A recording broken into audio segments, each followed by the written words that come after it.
Radio Free Skaro!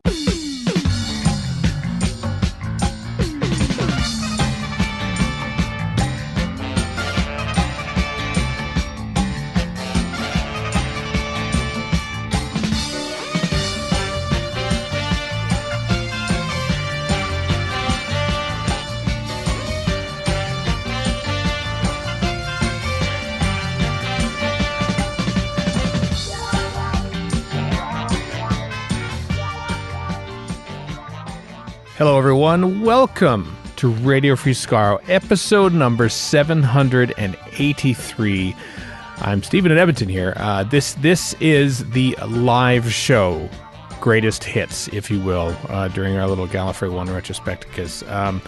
An amalgamation, as I said, greatest hits of the various many different live shows we've had since 2012. We were on the main stage. We had one on 2011 on this B stage, if you will, before we were given the honor to open up Gallifrey One every single year.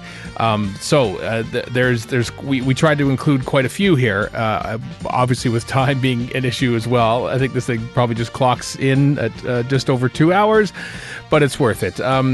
We have Peter Davison from 2016, Philip Hinchcliffe from our second show in 2013. He appeared again later with Roger Murray Leach, the designer, of course, from his time on Doctor Who for many episodes. The late, great Terrance Dicks from 2014. Pete McTighe, Vinay Patel, Joy Wilkinson from 2020, the most recent Gallifrey One. Chips, 2-minute Time Lord segment from 2015, celebrating the 10-year anniversary of the Russell T Davies era. And then we end with a couple of great old favorites. Julian Glover, who's just superb, from 2016, and from that same show, Patricia Quinn, because how else do you end a Gallifrey One live show but with Patricia Quinn? But first up, from our Gallifrey One is Required show, which had our special opening video shot in London and Cardiff in 2015. This is the show from 2016. Peter Davison, his I think it was his second appearance on. They start to blur together a little bit, but here's Davison talking about the Five-ish Doctors and directing about Doctor Who in general. Please enjoy. Without further ado, let's bring out our first guest, the Fifth Doctor himself, Peter Davison. Woo!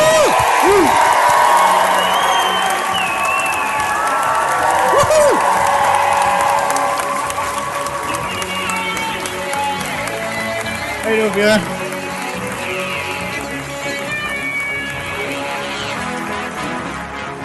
These cables are going to kill me. Hello.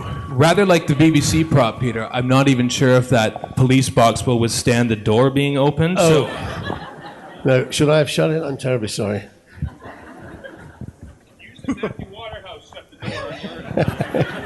Yes. How you doing? I'm doing fine, actually. This is a funny sofa, isn't it? That's better. Okay, yes, no, I'm doing fine. Yeah? When was it? Now, you have the remarkable distinction of probably leaving the most impact on a Gallifrey One by not actually being here. For 2 years in a row, you did, because you were busy doing shows, I think, on the stage. The first year I was busy, so I sent the first video over, and then the next year I actually took time off from the show. I still didn't come over, and I just thought I'd do another one for fun, really. It was just because I enjoyed doing it. So the first time, definitely I wasn't here. My daughter was here, I think, the first time. Yes. And she sort of presented it. Mm-hmm. But I'm very glad to have made much more of an impact when I wasn't here than I do when I am. So I should just send a video every year, shouldn't I? Not bother to turn up. Yeah. Well, how much work did that sort of like take to undergo? I mean, have you always had an interest in sort of directing things like that? But no, it's just that Sean said to me when I told him I couldn't go, he said, "Well, would you mind just doing a little video to say sorry I can't be there?" And that just seemed a bit lame, really. So I just thought I'd just make it a bit more interesting. And then like all the things I've done, including the thing I did for the 50th anniversary, they just got longer and longer. So it was meant to be about a minute long, and then, you know, I got Sheridan involved, and I thought of another bit, and then I thought of a good ending with my good old son-in-law, and so it just sort of lengthened. But I really enjoyed doing it, and everyone just said, "Yeah, let's have a go." Now, given the 50th, the Five-ish Doctors, how much cat wrangling was required? Because that's a big old cast at short notice-ish. Yes. Well, again, as I just said, it grew exponentially as time went on. I originally envisaged it as being about a 5-minute thing. And and then I wrote the script, and then I kept thinking of different bits. And I'd actually had a word about a year before with Stephen Moffat, and said, would you mind appearing in this little video I want to do for the 50th anniversary? And he said, yes, never thinking that I would actually get around to doing it. So I had to send him the script because I wanted to film in the studio. At that time, it was just going to be me with my little video camera, as the other 2 videos had been. And then Faith Penhill, who ran the studio down there, liked it and wanted to. She gave me £25,000. I thought that sounded a lot of money. It's like it was gone after lunch. But because I had the money, they gave me a cameraman, and then suddenly I was directing it and I was in it. And as I say, the cast just grew. Originally, I wrote a little bit I wrote it originally for Mark Gatiss. I never actually asked him, but I wrote it for him, and then my daughter rang me up one day and said, I've just read this thing with John Barrowman saying he's very unhappy about not being in the 50th anniversary special. And I said, well, I'll write a scene for him in hours then. So I booted Mark Gatiss off the cast list, and which was fine because I hadn't actually asked him.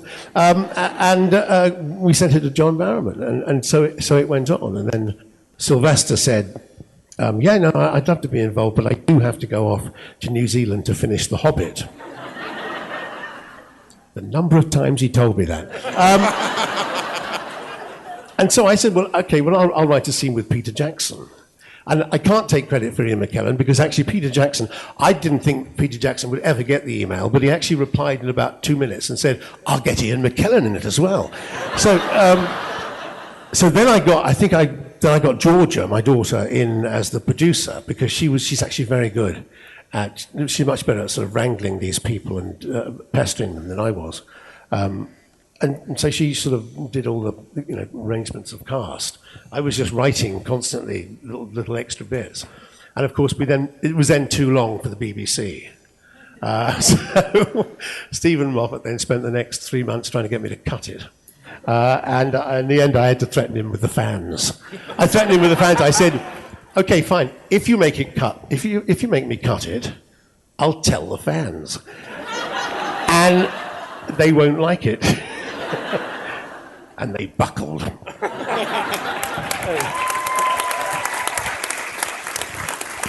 It probably was, I don't know, it probably was a bit too long, but I just didn't want to cut it. There was nothing I wanted to cut out of it. I just thought we did it. Everyone gave their time. And we cut it very tightly, what we had, but we didn't lose anything of any importance. In my opinion, it's John Barrowman's finest hour.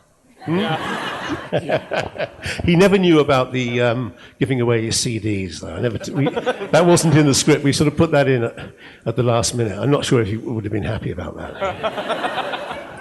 Well, was it always slated to go out like on the BBC website, or was it supposed to go on an actual service? Originally, it was meant to go out as a part of Children in Need. That was what they envisaged it. But then Children in Need.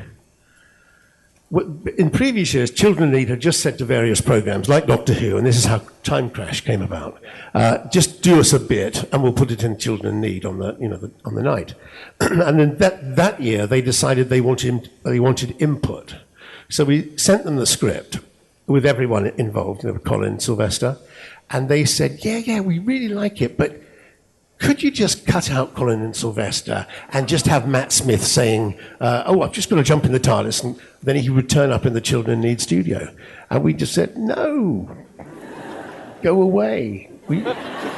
We don't care if you're a charity. That's not what we wrote. So, it wasn't, I was very happy to do something for them, but they're not going to bugger around with what we were going to do. So then, I think it was always going to be on Red Button. I'm not sure if it was always going to be stated right after the 50th anniversary, but I guess so, because of, there was a bit from the 50th anniversary special in the Five-ish Doctors reboot. In fact, there was a tiny bit that never appeared in the 50th anniversary special, just a tiny little scene, one of Matt Smith's lines. I bet you know that, don't you? Go back and watch it again. There's a bit where he tastes, he does something in that scene, with the sand and stuff like that. Yeah, the sand, yeah. Never appeared in the 50th anniversary. And so thus you never appeared in the 50th anniversary. Or did you? Or did we? Well, has it spurred any interest in actually directing proper television or movies or anything like this sort of thing? Well, I loved I'd never directed anything before, and I indeed, because as I said, I originally planned to do it with my little video camera like this, and then running around the front and acting. When they gave me the camera crew, this is absolutely true.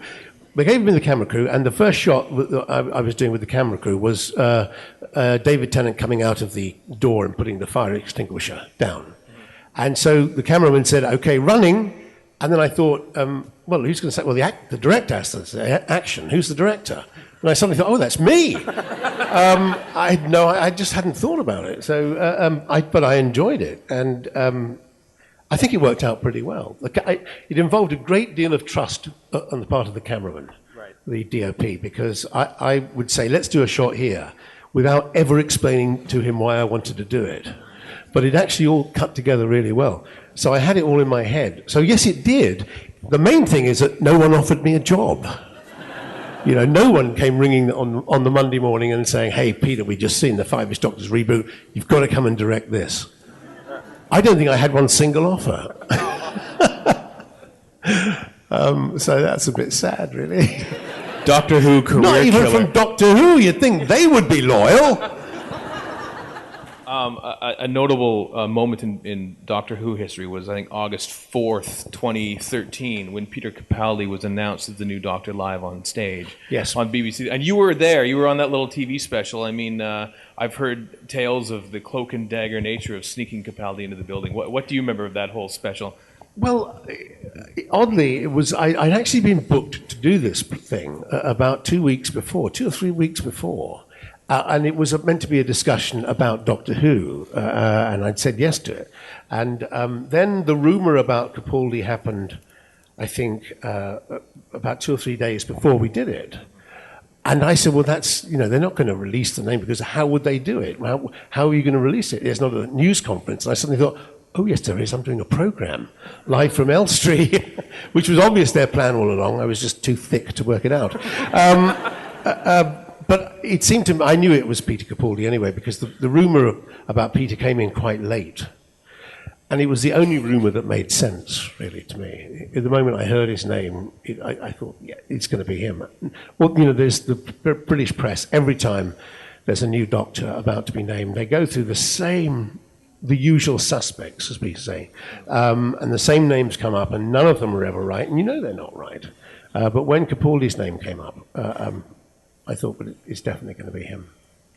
And of course, when he was announced, and then we had to go on and congratulate him, I do remember just leaning over to him and saying, "You have no idea what you've let yourself in for." That's what I'm saying when I lean in and give him a little hug. Did you say him, as Patrick Troughton said to you, "Only do 3 years"? If you did, we don't like you very much right now, Peter. I think he's really enjoying it. It's funny, he was... I had to interview him for a BBC America special. And at that time, I think he was about halfway through his first season, and he was very, very tired because it was hard work, and he just wasn't used to having to do things so many times. A lot of the stuff he'd done, especially in recent years, was almost improvisational. And so he was very, very tired. But since then, I think he's got his second wind, and when you meet him now, he's fine. He's really up for it and really enjoying it. I think a bit like I said. I said many times when I was asked, if I would ever go back to Doctor Who, I said I'd like to be offered it when I'm about 60, then I'd just do it until I dropped. Right. And I think that's what he's going to do. Because he loves it. He just wanders around being the Doctor, and he does wonderful things. He visits sick children in hospitals, and amazing. So long may it go on. And he's like the first older Doctor, more or less, in a long, long time. And you, like you said, like you thought, I think you've said on a few occasions that you thought you were too young in retrospect to be the Doctor. I mean, do you think that sort of an older Doctor is just the way the show should go? Or that's the way I felt. I don't feel that now. And in fact, as I've said, I looking back, I seem less out of place now than I did when I did it. When the series came back, it was younger and younger Doctors. And now we've gone back to the older Doctor, and it's great. But then, as I tried to explain to my son, when he burst into tears when he heard that Matt Smith was leaving, I said, it'll be fine, you'll just watch one episode and he'll be the Doctor, and that's exactly what happened. So it's just what you know. The Doctor comes with everything that the series is about, and Peter Capaldi's made a fine job of it. Do you still watch the show, like regularly? I do. And I don't know what this is about, but I when I did the show, I was pretty damn good, looking back at it, at understanding. No, I don't. Okay. Nameless. It's very nice of you to clap, but that came out slightly wrong. Okay, now what I meant was I was pretty good at understanding the scripts, because the director sure as hell didn't. We used to spend quite a lot of time in rehearsals, and the director would go, oh, and then this thing is going to come around the corner here. And then I said, no, that's not that's not what's happening in the story. So I would have to patiently explain the plot to quite a lot of the directors. Not all of them, but quite a lot of them. And when the series came back, I loved it, I watched it, I understood it. Now, this may be an age thing, but it's only recently that I find because I sit on the sofa, with my two children, my two boys, and we watch it, and then I find myself doing this more than once. What's going on? What's that? Who's he? So I find it harder to follow now. It may just be the complex nature of Stephen's plots. Or it could be something more serious than that. I don't know. Well, I'm glad you're enjoying the show now, and I'm glad that you were part of Doctor Who for so many times. Well, obviously your original run, but for the films that you've made. I think, like Jimmy Carter, you're the best ex-Doctor, I think, that we've ever had. Ladies and gentlemen, Peter Davison, everybody. Thank you.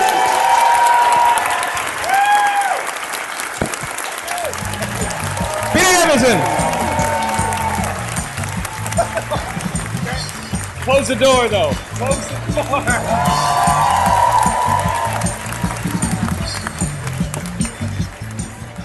Next up, from 2013, it's Philip Hinchcliffe. We were very excited to get Philip Hinchcliffe on the show. Obviously, to be able to talk to a producer of Doctor Who, especially from the classic years, it was a great thrill for us. We devoted, I think we devoted like 20 or 30 minutes of the whole show to Hinchcliffe, knowing that we had a lot to get through. So we did that. In retrospect, though, I listened to it now. Of course, 2013 is a while ago. I hope we've learned things since then. And, maybe I would have pressed a little bit more on the racism and talents of Wang Chiang.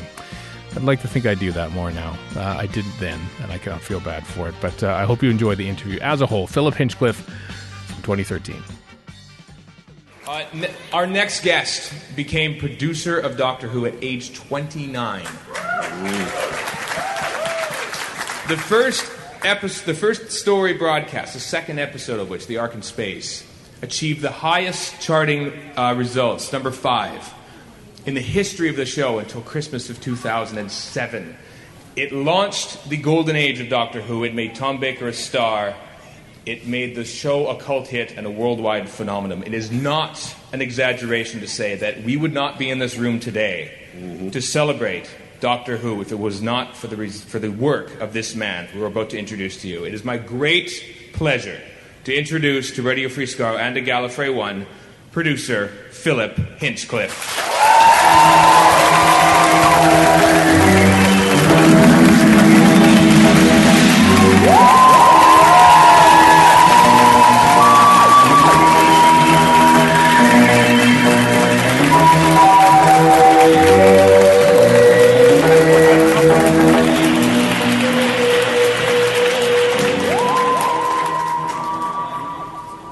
I mentioned that, the arc in space, and it was that instantaneous, wasn't it? That the reaction sort of went through the roof when you started taking over on Doctor Who.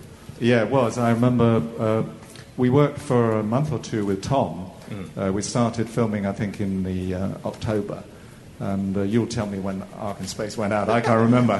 But Tom kept, every week we'd be doing something, and he said, "Do you think it's going all right, Philip?" And I said, "Yeah, you just carry on doing the same thing, Tom. You're fine. Don't mumble and look at the camera and cut some of the jokes that he was trying to get in." I said, "Other than that, it's terrific." And I said, "Tom, you've got to get ready because when the first episode of Ark in Space goes out, your life is going to change forever." He said, "Do you think so?" And I said, "Yeah, you really got to get ready for this, Tom." And he didn't believe me. I mean, he'd been picked up he was working on a building site, probably you know this story, and cast, as the Doctor. So his life had gone from... I mean, he was sleeping on Waterloo Station for some of the time. And so the first episode went out, and he came in. He used to come in on the tube. What do you call that? The underground? The tube? We all understand. He used to come in to the rehearsal rooms on the tube. And he came in this one day. He said, "Do you know," he said, "everybody was looking at me on the tube." And it just happened. That episode went out, and he was famous overnight. So... Yeah, I think you said in the past that it was sort of a word of mouth thing amongst the college students, which is an audience that that never really grasped onto Doctor Who. Did they sort of sense a connection to this weird, bizarre hero of the show now with this weird scarf and tall hair? I think so. I think that's right. Yeah. I began to get letters coming in from not 10-year-olds, but university students, and they were writing in, and I thought, oh yeah, this is a new audience that we've got here. And I think that the fact that Tom was a bit more sort of bohemian, and it was part of the zeitgeist, wasn't it? Sort of early 70s, and he seemed to... Well, I guess that generation had grown up, and suddenly they had a Doctor that they could perhaps identify with more. He was quite young. That happened, definitely. Well, more from a grandfather to a peer, I suppose. Yeah. That's right, yeah. Wait, so how long did you trail Barry Letts for then, before you actually took on the job full time? I was very fortunate because I was given the job at the BBC, and I was actually given another programme to produce first, which had been set up. The producer couldn't get the director he wanted, so he stormed off and said he didn't want to do it. So the head of department gave me this show to produce, and so I started to do that. And funnily enough, I cast Mary Tam in this show. It was a Muriel Spark book, the lady who wrote Prime of Miss Jean Brodie, and she wrote this other book called The Girls of Slender Means about young women in London during the war. And there's this beautiful character who's really a rather slightly evil character, actually. And Maura Armstrong, the director, and myself cast Mary Tam. And anyway, I was about to produce that, and we had a strike. We had strikes at the BBC in those days, production assistants. I've never heard of any BBC strike. It was one of the biggest strikes they ever had, and so a whole slew of programs were cancelled, including this one. So that freed me up to then follow Barry for much longer. So I had several months, and I just sort of went around. Because I was learning not only about the program, but this was my first job as a fully fledged producer. I'd been a script editor and then a sort of an associate producer, but this is the first show that I produced. So I had to learn A, how to be a producer, and B, how the BBC worked, because I'd been working in a smaller company in one of the commercial television in England. So I was very grateful. Yeah, so about two or 3 months I was following him around. So at what point did you look at everything and go, I am going to sweep the broom clean and make my own version of Doctor Who? Well, I mean, because it was a marked departure from the Barry Letts era into yours. I think the trick with a program like Doctor Who is I realized that it had already become an institution, been running for about 11 years. And so what you do is you sort of work out, well, what are the core values of this show? What really makes it work that it would be very foolish to tamper with? And I think I worked out what those things were.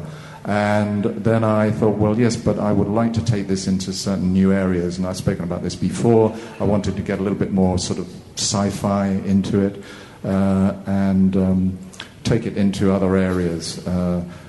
away from the way they'd handled it with John Pertwee. So most of your first season was already in place before you even took over. Is that right? Yeah, the actual scripts had been because they weren't sure what was happening with the Doctor. They had to have a new Doctor. They had a new producer. So Bob Holmes, my wonderful script editor, was. Yes. He's not doing a walk-on, I assure you. But he'd been charged with getting some scripts in, and because they didn't know what was happening, they thought, well, let's go back to the old favourites. So they said, well, we'll have a Cyberman story, we'll have a Dalek story. And I wasn't very keen on either of those, but anyway, I inherited them. And what I did with the Dalek story was, it was a very good story, but I said to the director, David Maloney, look, we want to make this differently. We want to give it a different feel somehow. And, well, I don't know whether you think that happened or not, but there was something about the pacing of the show, just the sort of the narrative of the story, the speed, the look of it, the lighting. We just tried to make it a little bit more compelling as a Dalek story rather than just Pepper Potts trundling around, although they did trundle around. And so the Cyberman story, that was done, and then this Ark in Space story, that didn't work out. And I suppose the first decisive thing I really did before, as I had taken over, was to say, look, we've got to chuck these scripts out completely, and Bob, you're going to write this, aren't you? So I had to go to the BBC, because being a script editor in those days, you weren't allowed to really write your own scripts for your own series. So I went to my boss and said, look, this is absolutely essential. Bob Holmes must write this story, and he's got to get it done within the next 3 weeks. And so I twisted my boss's arm, and that's in a way how Bob and I then shaped a story that was more in our own sort of style, I suppose. Did you sort of see it as a reboot to the series in a way? Just because it leaves all the unit years behind, and it's I don't know if you intended this or not, but it's very much like a William Hartnell story, in that it's the TARDIS crew lands on a spaceship, and it's just them for the first episode exploring around. It just seems to be a bit of a reset. Was that a creative intention on your part? Partly, but again, that had been really thought through by Bob. And what they were trying to do was to sort of save money on the sets. So they thought, well, we can do a story on this set. The Doctor can disappear and then he can come back again, and it's another time, and we can reuse the set. And also it released more outside filming, because by doing more footage in the studio, it meant that we could do that two-parter all on OB. And that was part of a bigger strategy, which Bob had worked out, and I agreed with, which is that the six-parters that had been very much in the show up till that time, they used to flag, that there's a sort of narrative sort of flagging on a six-parter. It's very difficult, whereas the four-parters work better. I think, we're in Hollywood. If you think of the natural length of a movie, it's about 100 minutes, 120 minutes, and that equates to about 4 episodes of this, of our series. So we try to get rid of the six-parters, or else, because we had to fit it into 26 weeks. So we would do like a dogleg story. We'd do a two-parter and then a four-parter, and that was a conscious decision.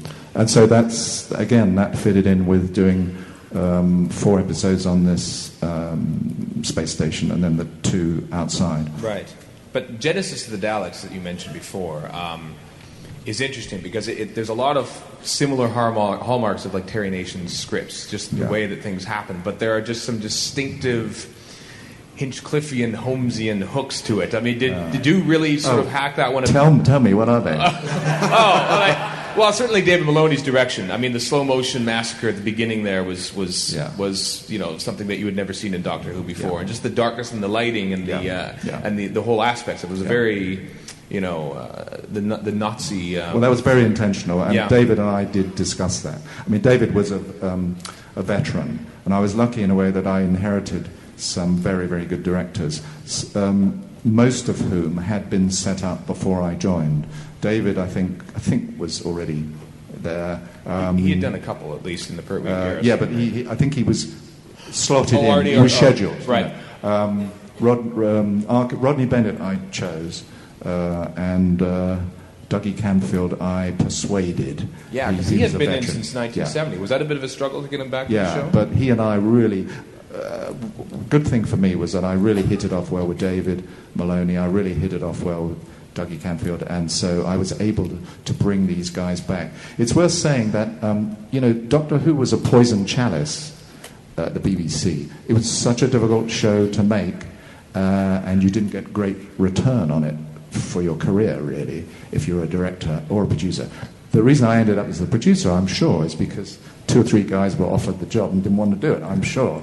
And I was this sort of, junior guy that nobody knew about who sort of was given a chance. And so part of my job was to persuade these veteran directors that it would be exciting and different now that I was in the chair and would be worth doing. And I think I succeeded, because for 3 years I managed to bring these guys back. And if you like, I think part of the producer's job is to get, it's a bit like being a football manager. It's how do you get the best out of your players? How do you get them to raise their game when they're doing the same thing? And so that's one of the things that I inherited, but then sort of turned to an advantage, really, by my relationship with these directors. Now, season 13, your second one, that's the one that you had first, full control over, and that's really when the gothic horror sort of came. And was that when did that you and Bob Holmes sort of go after that tactic? Well, we never used the word gothic. That's something that came along. It has. It's come along afterwards. Later, yeah. I think that one of the sort of happy synchronicities of my time is that Bob was interested in scaring the little children as much as possible, and I had this sort of interest in a sort of more mysterious fantasy sort of side and the sci-fi side. And so I think I think if I'd been left to choose all the story ideas, the seasons wouldn't have been as good. I think if Bob had been left on his own to choose without anyone restraining him, I think things would have gone more awry than they did. And Mary Whitehouse would have been up in arms even more. But there was something about the two of us that we collaborated at the very early creative, what's the basic idea that we can do here? And there was just something that worked between us, a sort of synergy. And, Was it an argumentative relationship that you had with him? No. It was even when you disagreed on something. Did you ever disagree with him on something? Only with degree. Sometimes he'd want to go too far with something, but no, fundamentally, no. That synergy leads me into The Deadly Assassin, which I regard as a masterpiece. But what I want to know is, it shouldn't work, but it does. Like, there's so many elements that aren't like Doctor Who, but somehow it all comes together. Did you guys know what you had when you put it together, or was it just kind of a day at the office? No, we didn't. Elizabeth Sladen said she wanted to leave the series, so we knew she was leaving. We knew we were going to get a new assistant in. We weren't quite sure who, but we had ideas about what we were going to do. And so Tom came up to me and said, "Do I really need an assistant, Philip? Can't I just talk to myself?" And I said, "Well, not really, Tom. You can't. You need a sort of confidant, a Sprechhund or somebody. But I said, look, we can do one." And because I thought to myself, what the hell? Why don't we just do? This is a very robust format. It's a wonderful portmanteau format that you can do anything in, really. And so what I said was, look, we'll do something really different here. And, we've got the opportunity not to have an assistant. And I literally said to Bob, I'd like you to write this. And again, I had to go and ask permission, but managed to get it. And I said, I want to do something completely and utterly different. Let's just go for it and really let our hair down and do something completely weird and completely different. And I sort of had this kind of notion that I wanted to do a story where somehow the Doctor had unwittingly done something wrong. Why did he get kicked out of, Gallifrey? Why was he this rebel? What was going on there? So that was the sort of base. And in fact, I know I had that idea because it also underpinned the Face of Evil. If you see, with the Mount Rushmore head. That was, me. That was my idea. So I must have fed the same idea to Bob and said, let's go with this. And he said, well, we've got to have a proper protagonist. It really ought to be the master. And I said, oh, well, no, not really. Not the Roger Delgado kind of character. We can't do that. No, he said, we can do something completely different. And I said, okay, right. All right, we've got that. Off you go. And literally, I said, go away. I don't want to hear from you. Just fill me in now and again. And just, whatever you do, just enjoy yourself. And so he kind of checked in, during each episode. And that's how we did it. Yeah, I was suspicious of the virtual reality. I mean, the virtual reality idea was, I'm sure it existed somewhere in science fiction. But, it took until The Matrix before we saw it really done here. And I always think, for example, Alien was really Ark in Space, but a bit too late. Right. So there's nothing new in this area. But I was worried that the virtual reality wouldn't work. I thought, well, it's all in the mind. But I must say, David and Bob said, no, look, it will do. Once you're in there, it'll have a reality of its own. And they were absolutely right. And a real surreality as well. Surreal, yeah. Surreal some of these odd things like the Japanese warrior, and I love all that. Which freaks me out to this day. Pardon? The clown. The laughing clown. Oh, yeah, right. Clown in the sand. I'd forgotten the laughing clown. Yeah, I know. I've forgotten the laughing clown. Oh, well. Lord knows I've tried to forget the laughing clown. How dangerous a prospect is it to do something completely different? It was really dangerous. As far as the audience goes, losing the audience or having the press revolt? Well, I just thought, it's a very strong, robust format. Why can't you do something a bit more imaginative? I don't think we could do it every story, but why not? And Bob said, I don't like all those Time Lord, Eastern mystical Time Lords, because Barry Letts was all into, Buddhism and all that. And Bob said, I don't like all that, that's rubbish. So I said, well, what are you going to do? He said, well, they're much more cynical than that, So he sort of invented this kind of like a sort of, it was a bit like a sort of Oxford and Cambridge college of these rather sort of irascible dons, And I didn't really like it that much, but I quite liked the media guy, And I mean, listen, it was tongue in cheek, really, so whether you like it or not, that's what Bob created for the Time Lords. Now that one you mentioned, Mary Whitehouse, that was the one that sort of broke the camel's back when it came to her with the end of episode 3 with the Bernard Cornwell choking him under the water and basically forcing you to edit the episode. Were you aware of how far you could push the bar? Did you realize that maybe you went too far there, or did you? I don't think I did go too far. Uh-huh. I think if you see it in context, it was the era of. I can't remember the exact dates, but, in movies like Straw Dogs, Bonnie and Clyde, there was a sort of liberalisation of violence and generally sort of pushing the envelope. And we had a series called The Sweeney, which was, quite brutal compared with the Softly and Z Cars. Things were moving in that direction.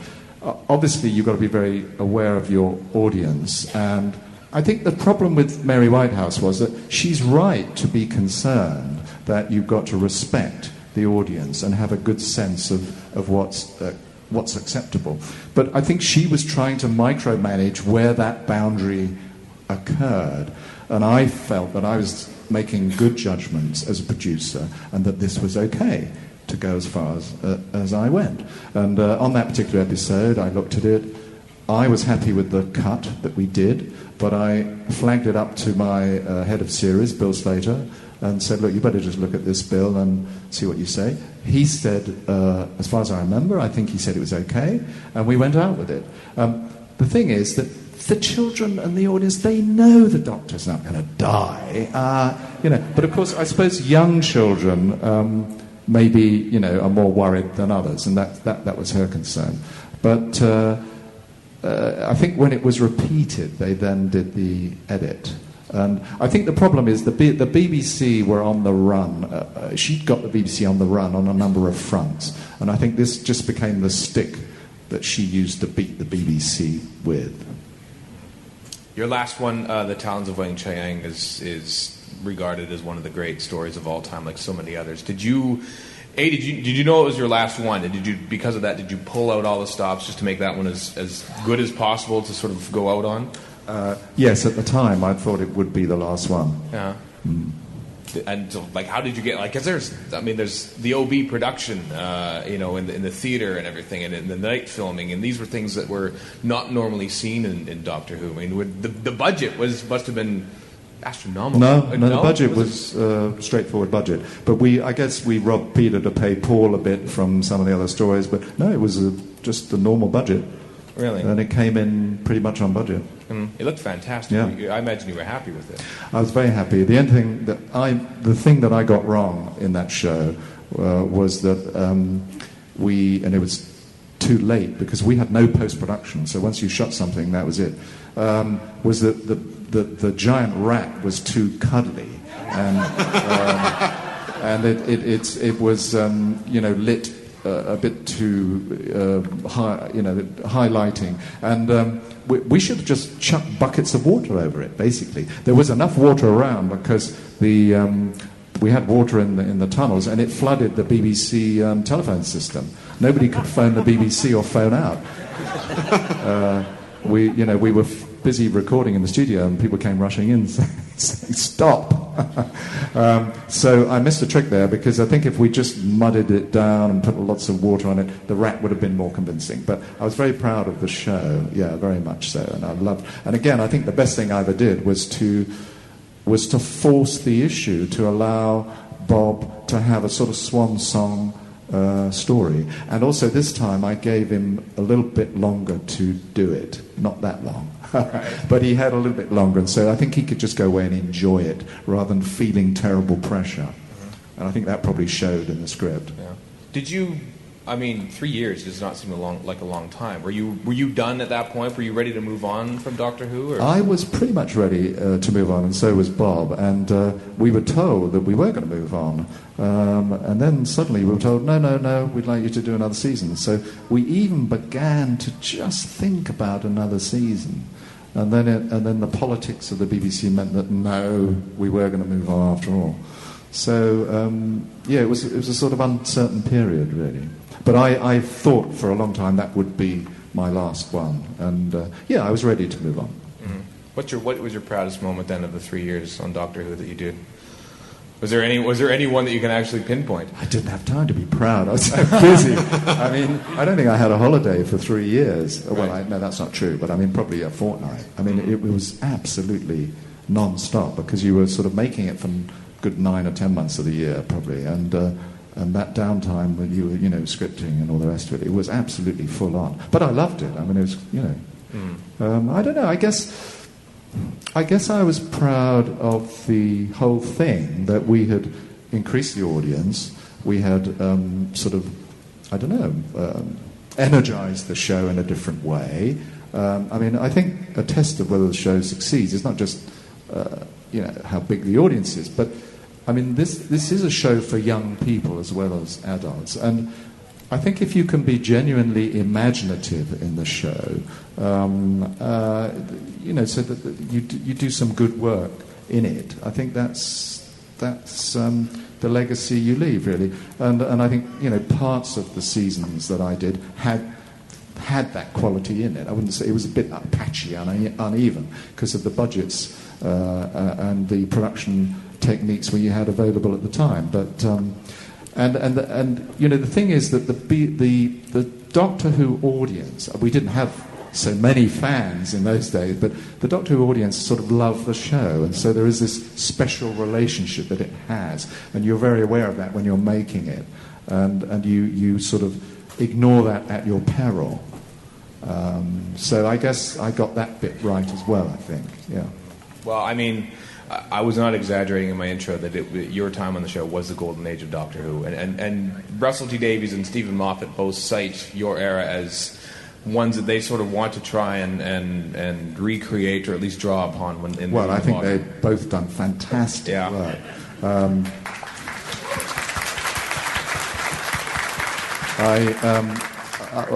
when the first episode that Russell David, when he brought the show back, I didn't really know him, and I rang him up and said that was fantastic. And I knew Christopher Eccleston because I'd cast him in something else.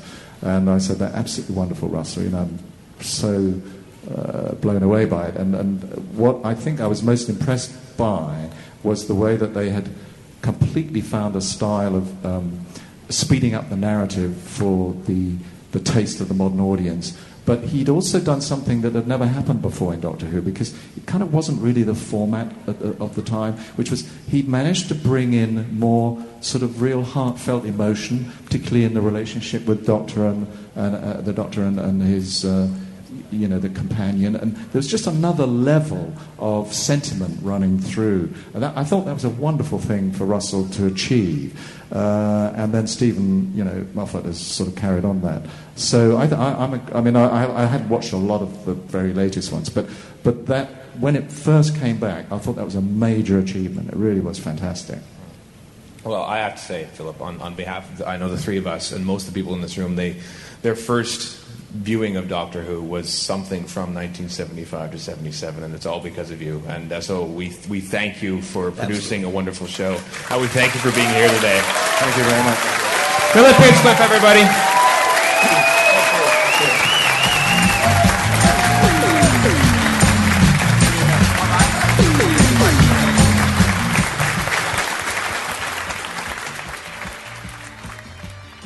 And now Terrance Dicks from 2014. It's amazing how long ago this was. It feels just yesterday that he was at Gallifrey One. And of course we lost him not too long ago. So this is a nice moment to not only hear the audience and indeed the panelists, myself, Warren and Chris, sing his praises, but you got the impression that he now appreciates the thanks and appreciation that he gets from fans, and I think all the his self-deprecating humor when it comes to the war games and everything else that he's written basically in his entire life in Doctor Who is actually a lot better than he's been letting on. So I hope you enjoy this interview with Terrance Dicks.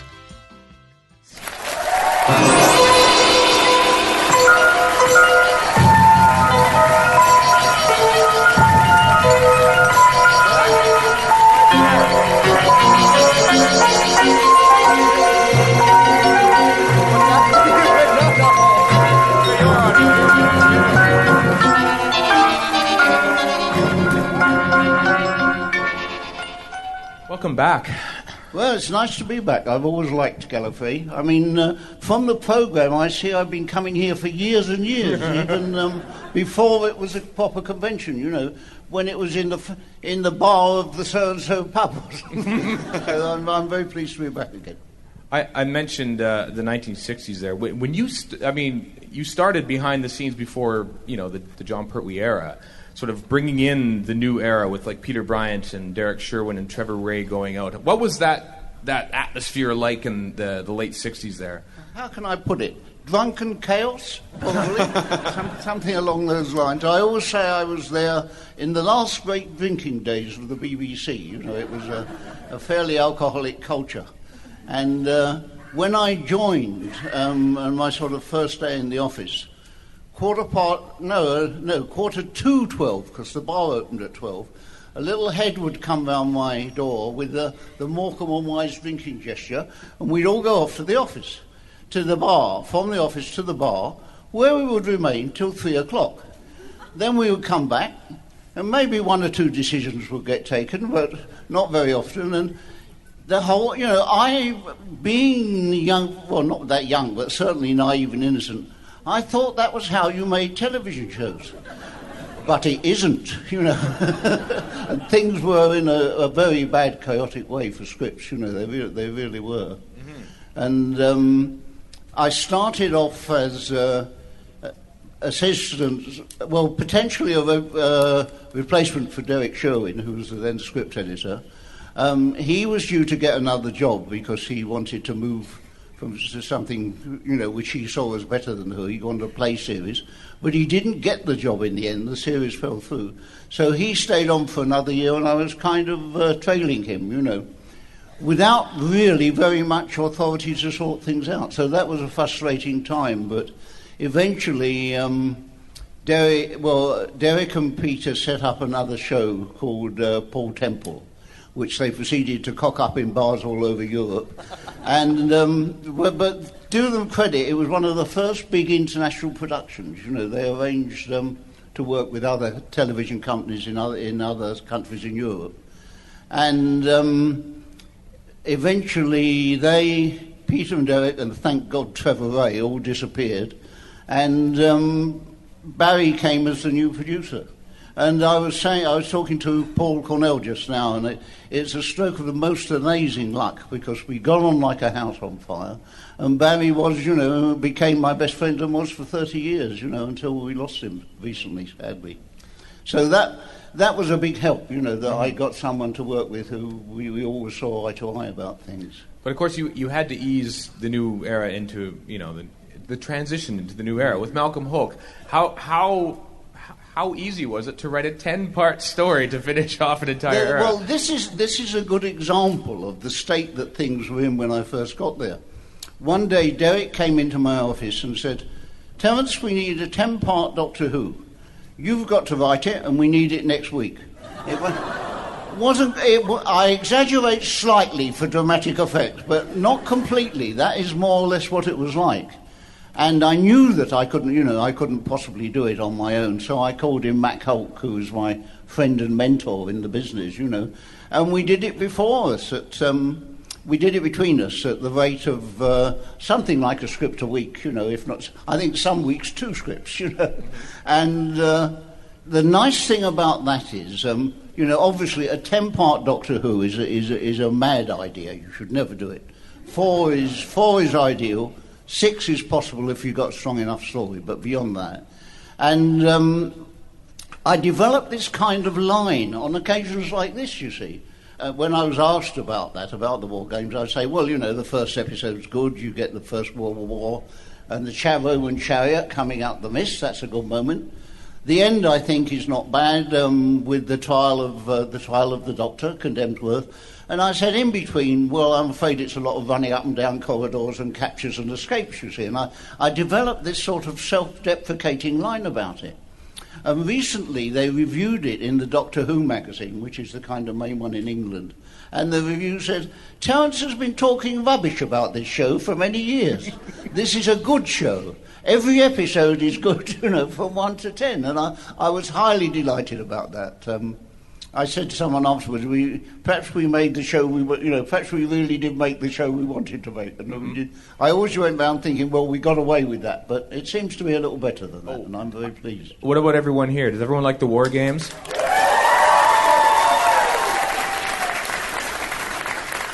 I think people like it enough. Yeah, that seems to be the case. Fang Wok is another one, you see, which the lighthouse you referred to. Oh, right.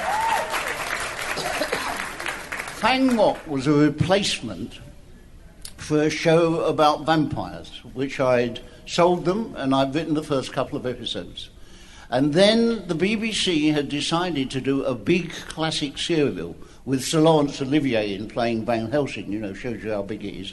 And they issued a command from on high saying, no vampires on Doctor Who. People will think you're making fun of us. So Bob Holmes, who was the script editor by then, summoned me in for an emergency sort of meeting. And we had to come up with another show quick. He said, I have always wanted to do a show, Terrance, on a lighthouse. And I said, I know bug all about lighthouses, Bob. And he said, go out and buy the Boys' Book of Lighthouses and find out. Which is more or less what I did. I read up on it. A bit more than that. I got several textbooks. And as a very scrambled, hasty replacement, I wrote the horror of Fang Wok, at a great rate, because I'd lost several weeks, you see, on the first show. Well, several months on the first show. It was done in Birmingham with I gather, a fairly troubled sort of production. And again, this feeling of, well, we just about got away with it, Which is my life is full of that, narrow shades, And I thought, well, we got away with it. We got a show out. It wasn't too bad, And over the years, it's gradually grown in status as a kind of classic, which again, is immensely gratifying. Thank you all very much. So, you and Barry Letts had a great partnership, and you had to tackle a whole new era for Doctor Who with the Pertwee era, completely different from what had come before. What was the thought process behind that? Well, for one thing, by the time Barry and I took over, finally, as it were, there were several decisions set which have been made by our predecessors, Bryant and Sherwin, in a few lucid moments in the BBC bar. And they took several decisions, all bad. One of them was, this is to do 7-part shows, to do long shows. It's cheaper to do it's cheaper to do 1 7 than it is to do a 4 and a 3 because you've got unity of costumes and makeup, whatever, So these were all on financial grounds. They decided to do that. So we were stuck with having to get out impossibly long shows. And next, they exiled the Doctor to Earth.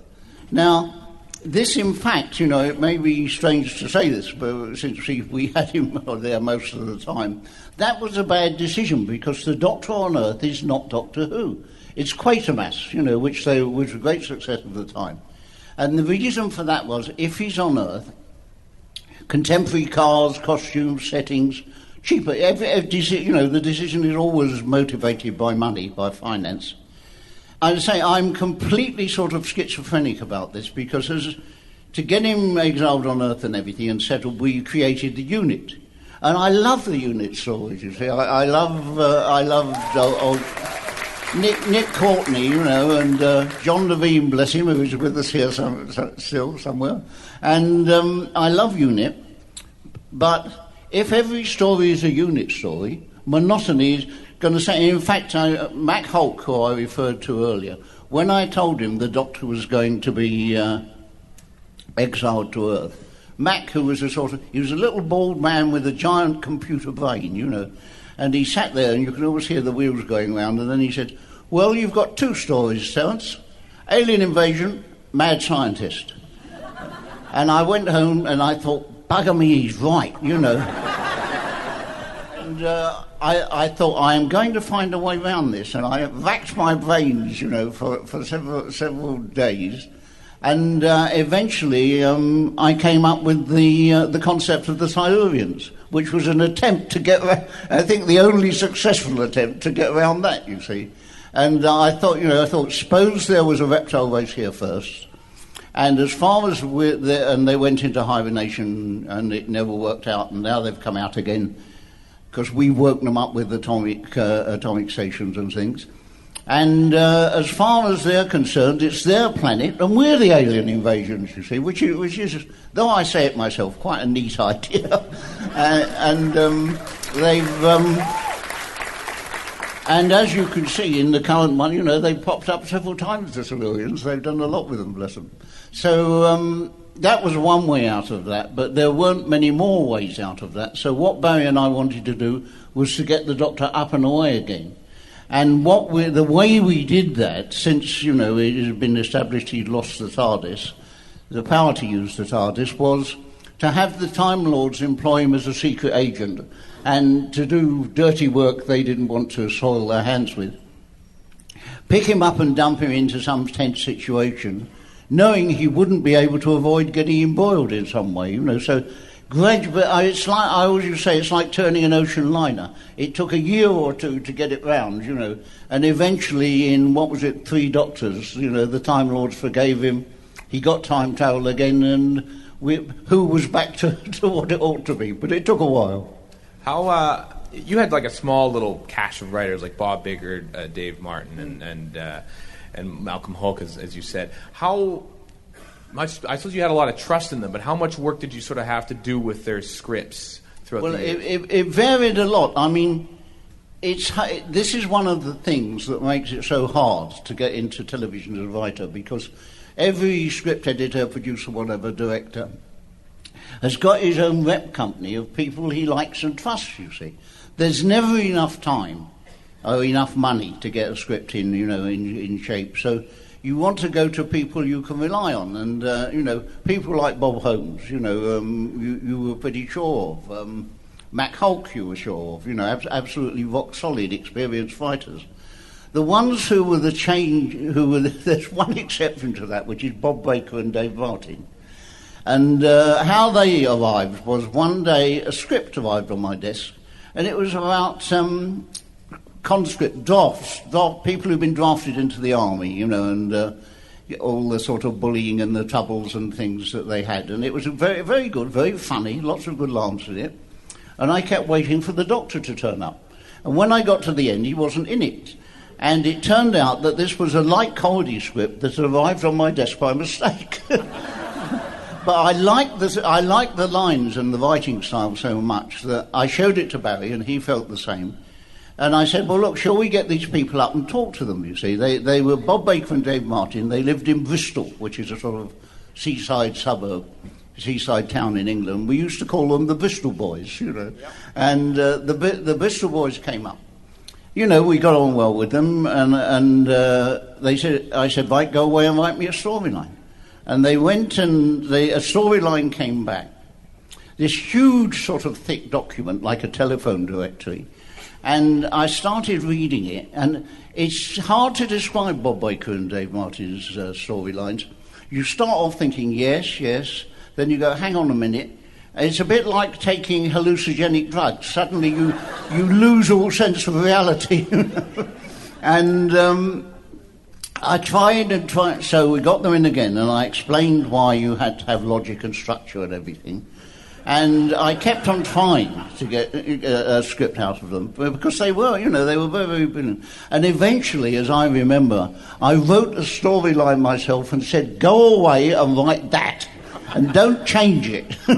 and that was their first show with us, and gradually they became regulars or semi-regulars on the show, but boy, they were always a headache, If you want to know why why script editors use a rep company of writers they know, Bob Baker and Dave Martin are the result, I couldn't have stood half a dozen of them, But and the nice thing is, when I left finally, and Bob Holmes took over from me, and I said, and on my last day I said goodbye, and I hope it all goes well, Bob.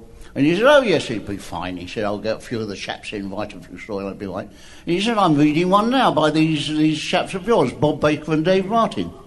And I said, good luck, Bob, and tiptoed out of the office. Speaking of Bob and his talent, a few years pass, and he was tasked to write what might have been the unwritable, The Five Doctors. And The Five Doctors and Bob Holmes just couldn't get it going, and so you came in. Yeah, that was another weird tale, really. I was at a convention in New Orleans, and I'd been to a party the night before that had gone on very late. And I remember they'd given me a very efficient minder, and every time the beer can in my hand was empty, this huge hand would come, remove the empty one, and put a full one back. This is good in a way, but it's not so good the morning after, you see. And next morning the phone rang at some ghastly hour, like 5 o'clock. And a voice said, is that Terrance? And I said, yes, this is Eric. And I said, Eric who? I don't know anybody called Eric. And he said, yes, you do. It's Eric Saywood, the script editor of Doctor Who. And he said, we'd like you to write the anniversary show for us. And I said, great, yes, I'd be very happy to do that. And I said, I'll come and see you when I get back, because we worked in the same building, you see. He was doing Who, I was on the classic serial. So still script editing for Barry. And so I went to see him on the Monday when I got back, and he was sort of a bit shifty, you see. And I said, what's the deal then, Eric? And he said, well, it's like this, Terrance. He said, we asked Bob Holmes to write the anniversary special, but we're having a lot of trouble with him, and he doesn't get on with John Nathan Turner, the producer, and I've got a feeling it may work out. So he said, what we thought we'd do, we'd ask you to write a storyline, let Bob finish his storyline, and then when you both finish, we compare and decide which one we want. And I was outraged. And I said, this is no way to treat a writer like Bob Hose. And I said, come to think of it, it's no way to treat a writer like me either. And I said, look, let Bob finish his thing. If you can get Bob to do it, you couldn't do better, because I think Bob is incomparably the best writer that we had on Who, pretty much. And I said, if you can, get Bob. If you can't get Bob, I would be very happy to do it, but it's got to be one or the other. And several weeks later, he phoned up very sort of contrite and said, Terrance, Bob has had an enormous row with the producer and stormed off the show. Please, will you do it? So I had to write it, very complicated and difficult sort of thing, in less than usual time, And although I am... For a writer with my output, I am actually extremely lazy. I don't like working. I only work when I have to. But I am a good man in a crisis. If things go absolutely chaotic, tits up, that brings out the best in me. And so I got down to it, and eventually, after a few false starts, came up, with this concept of the game, and that I think, sort of held the whole thing together. So in great haste, I wrote the first draft. And Eric had been chasing me, day by day, phoning, saying, is it ready yet? When's it going to be? Then eventually he phoned up and said, how's it going, Terrance? And I said, good news, Eric. I said, I've finished the first draft. And he said, oh, my God. And I said, that isn't quite the reaction I was hoping for. And he said, I don't know how to tell you this, Terrance, he said. Tom has decided he's not going to do it. I mean, Tom himself has admitted this was a very dumb thing to do later on. He said, Tom has decided it's too soon after he left, and that's all behind him now, And he doesn't want to do it. And so I had the thing of, doing the 5 Doctors with 4 doctors, you see. And I said, have you got any Tom Baker material that we can use? And he said, there's some stuff from a show called Sharda, which got cancelled because of a strike. And I said, can you give me a scene where he can be picked up by the mysterious obelisk thingy, and another one where he can be released? And he said, yes, I think we can do that. And I said, right, I'll trap the bugger in a time warp and he can stay there for the whole of the show.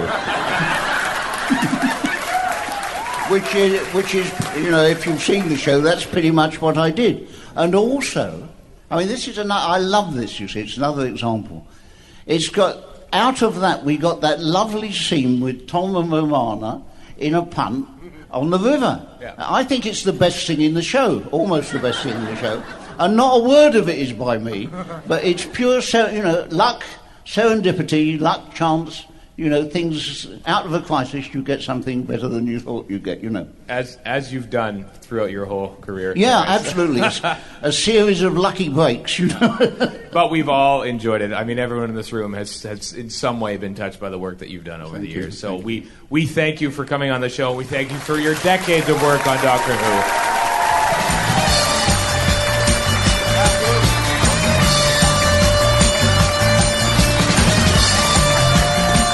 Dicks, everybody!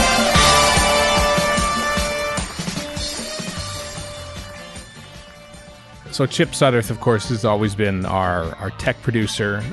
He holds up a little iPad with a number 1052 to keep me on track, to notice how much time there is left, because you do get lost in the moment and you're kind of, it's the worst thing to do, to look at your watch during an interview to seeing how much time you have left in a segment. And so Chip has been great at doing that, great at doing the pre-show music to set the mood for the live show and for the convention, and of course being the tech producer for the whole show. So he is invaluable. And so I also love that he has on many occasions popped on stage to do his 2-minute Time Lord presentation, video presentation. They've always gone down super well. This one is his personal favorite, and it's a great one too. It's Chip, the 2-minute Time Lord, celebrating the 10th anniversary of the Russell D. Davies era. Enjoy.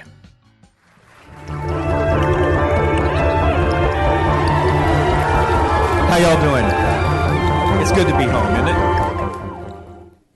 it? Less than a year and a half ago, we celebrated the 50th anniversary of the world's longest-running science fiction TV show. I regret, though, that it was not continuously running. We call those years in between the wilderness years, when Doctor Who was kept alive only through novels and audio and such. But as Stephen said, next month we celebrate an equally important anniversary, because next month will have been the 10th anniversary of Doctor Who's regeneration. And I would like you, if you're an old school fan, to think back. Think back to all those years ago when, for the first time in so long, you were about to see new Doctor Who. Oh my God. Oh my God. Maybe you were here on this continent and you had to wait for it to show up on CBC or the Sci-Fi Channel. Maybe you even had to wait for the DVDs to show up at Amazon. And remember when Amazon US held back because Sci-Fi Channel was going to get it? Remember how upset we were? Or maybe you couldn't wait. Little bitty torrent file, 3 weeks early. Or maybe you were on a sofa in front of BBC One on premiere night, just as God intended. And shortly, you heard this. And you said to yourself, oh my God, that's not Doctor Who, is it? That's not the radiophonic workshop. And then you saw this.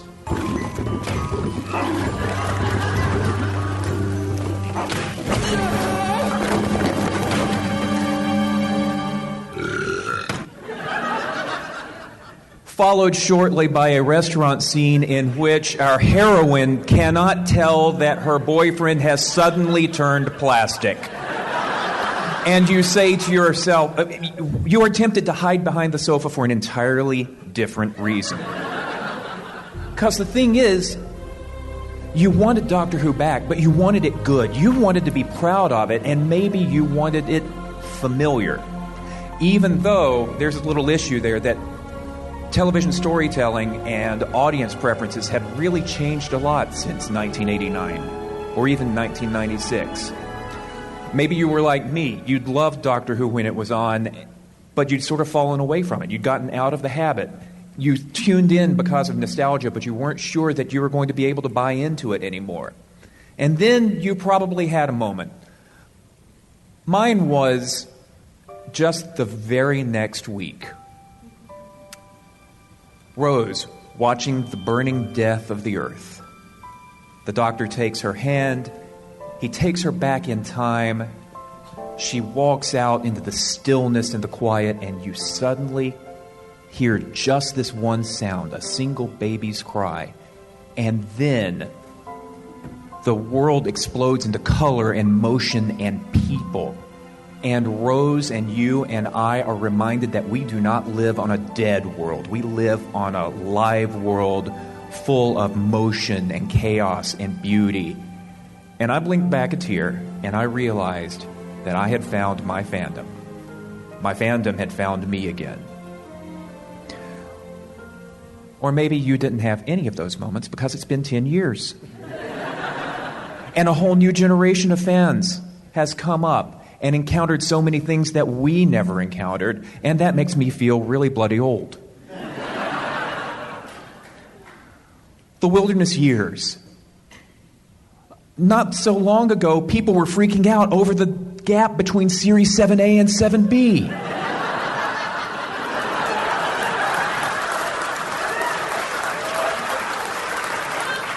They haven't even been born yet. Stephen Moffat has said, and properly said, that the BBC is not going to be making as big a deal over the 10th anniversary because the more important anniversary happened 2 Novembers ago. He's right. But today, and on March 26th, I'd like to tip my hat to the women and men who overcame the derision and the skepticism of the BBC executives that Andrew talked about, as well as winning over a general audience that thought that Doctor Who was a joke. Jane Tranter. She was a closet science fiction fan who happened to be the head of drama at the BBC, and she kind of wanted Doctor Who to come back. She just needed a showrunner with some mojo.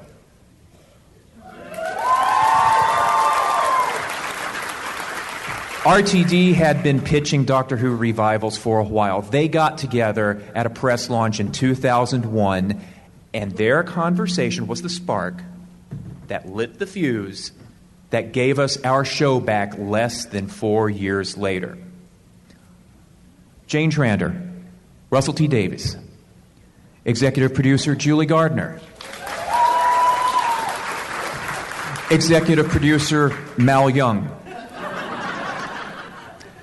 and of course, Christopher Eccleston and Billy Piper. They made the general public care about Doctor Who again. They turned the not we into the we. And they laid the foundation that today gives us Peter Capaldi, Jenna Coleman, Stephen Moffat. It's meant that we've had to share our fandom a little bit more. You might have noticed that Galley's gotten a little bigger. But if you're an American and you've walked into a Barnes & Noble or a Hot Topic, and seen Doctor Who merch, and it's given us the opportunity to make new connections with new fans, such as the one that I had a couple of years ago.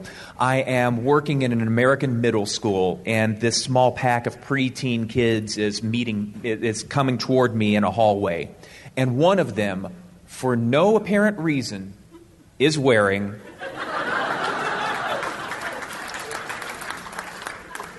this 12-year-old girl and her friends are walking down the hall, and I'm walking past, and as we cross, I say, and here I am in my serious suit and tie, I say, bow ties are cool. And she beams so brightly I have to squint. A grown-up got her. A grown-up got Doctor Who. I remember when only grown-ups got Doctor Who.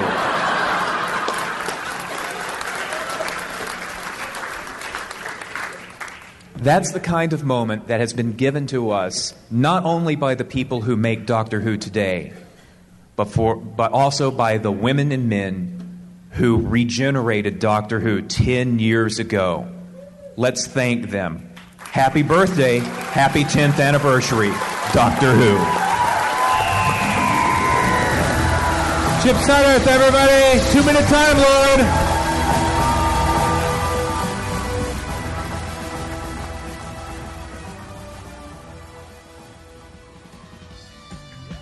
And now we get back to 2020, which oddly enough seems like the Gallifrey One that's the longest time ago, just from last year. But it's a great segment with three writers who, of course, wrote for Series 11, and two of which had written for Series 12, which was being broadcast at that time. Of course, Gallifrey One 2020 featured the first ever time that it coincided with the original broadcast of an episode, which was the Haunting of Villa Diodati on the Sunday. So this is great. This is you get a real live reaction to some of the episodes that have just gone out, like Fugitive of the Jadoon by Vinay Patel and Praxius, and also lots of insights about just what the writing room is like in the Chibnall era and everything else that it takes to write the show today. So I hope you enjoy this panel from 2020 with Pete McTighe, Vinay Patel, and Joy Wilkinson. Reading Chris Chibnall's comments about like what the writer's room was for last year, I think he went sort of to call it like a story room. But how would you describe sort of the writing situation for last year, and perhaps Pete and Vinay about how that has sort of carried on into this most recent series? It was different for both seasons, and it was a process that kind of evolved, and it started out with us in a story room situation where we would pitch ideas to each other and to Chris, obviously, and Chris obviously kind of laid out his vision for the show and the kind of stories that he was interested in telling, and we responded to that, and then together we would kind of beat out in a general kind of way the shape of those stories and see which ones kind of stuck. And then from that, we would then take that material away and then work on it on our own. So those scripts, once they stopped being just the story, those scripts really kind of evolved. We took them away and took ownership of them, and were encouraged to, do what we would do with them, and they evolved quite a lot during that process. Mm-hmm. And then for series 12, the process was kind of different for each writer. For Praxius, Chris and I actually went away for a couple of days and just plotted the episode together. Like, we really kind of had a focused kind of thing where it was just he and I working on it, and then we came back and worked on it with a couple of other writers just to help kind of beef it out a bit. And then once we were happy with the basic shape of it, then I went away and started writing. So yeah, it was something that evolved. Well, yeah, go ahead, Joy. It was kind of that thing on the first season, I guess, of going, let's have lots of voices in the room, all pitching in, and then I think as it evolved, you realise you didn't need quite so many voices and could really hone it down to who bounced off who really well.